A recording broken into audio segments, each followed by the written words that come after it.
Hello everyone, welcome back for another video.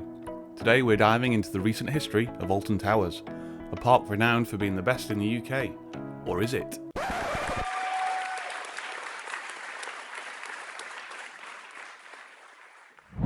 In this video we'll explore the challenges the Staffordshire-based theme park has faced in recent years, from ride removal, ride availability to general park upkeep. So buckle up as we take a rollercoaster ride through the ups and downs of Alton Towers over the past few years. We're going back to when an event signified a change for the park, back in 2015. I'm not going to dwell too much in this video about the Smiler incident, that's already been well covered and documented here on YouTube, but it did mark the start of a number of changes at the park in years to come. This incident not only led to the park's temporary closure, but also attracted hefty fines and a ton of negative press. In the following years, as a result, Alton Towers implemented a number of cost-cutting measures, which had a noticeable impact on the park's operations and guest experience. The first significant change was the closure of Nemesis Subterra in 2015, an indoor drop tower ride located in Forbidden Valley, after only 3 short years in operation. The park would then go on to remove Ripsaw, a Huss topspin, in November 2015, and Charlie and the Chocolate Factory the ride, which didn't reopen again until 2019 as an upcharge attraction, Alton Towers Dungeon. Twirling Toadstool, the Sierra Wave Swinger located in Cloud Cuckoo Land, along with the Ice Age 4D cinema located next to the ride, were also removed shortly after, along with Alton Towers announcing the loss of 70 jobs following the end of the 2015 season. Over the next few years following the Smiler incident, park gate figures continued to remain lower than they had done for the previous 6 years. But in 2018 things did start to look promising again, as the annual gate figures once again rose above the 2 million mark. Fast forward to 2020, the COVID-19 pandemic struck. Good evening. The coronavirus is the biggest threat this country has faced for decades. This heavily impacted the global amusement park industry, with parks in the UK ordered to close due to public health concerns. When the parks were eventually allowed to reopen, guest numbers were limited due to social distancing restrictions, and many indoor attractions remained closed. Even with the parks open and restrictions in place, many people just didn't want to be around large crowds of people, which is devastating for the park, with millions lost in revenue. In the 2020 season, the park only saw about 670,000 guests in attendance.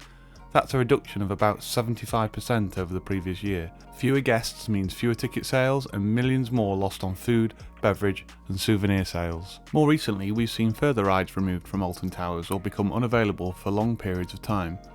In an unexpected move, it became apparent as photos started to emerge that the Enterprise was being removed from the X sector. The persistent removal of the park's flat rides has meant a significant gap had been created in the park's offering. To fill the void, and to help with outdoor capacity, the park introduced travelling funfair rides, which were marketed as the Retro Squad.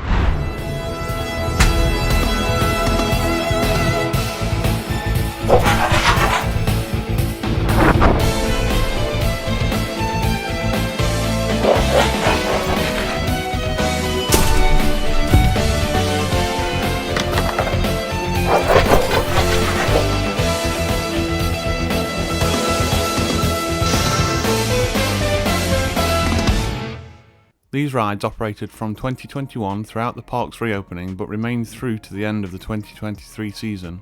Whilst these temporary rides did increase outdoor capacity and help to alleviate queue times around the park, they always seemed by many to be somewhat out of place for a park that is renowned for being the best in the UK. The struggles have continued into the 2023 season, with key attractions like Hex, the Legend of the Towers and Sky Ride, which have remained unavailable for most of the year, rumoured to be due to parts shortages or perhaps budgetary restraints. Whilst at the same time, a number of attractions at the park appear to be screaming out for some much needed TLC, such as Galactica, the 2002 B&M Flyer, which looks like it's been pretty much neglected. But it's not all doom and gloom. Throughout this time, we've seen Merlin Group continue to invest in other areas of the park.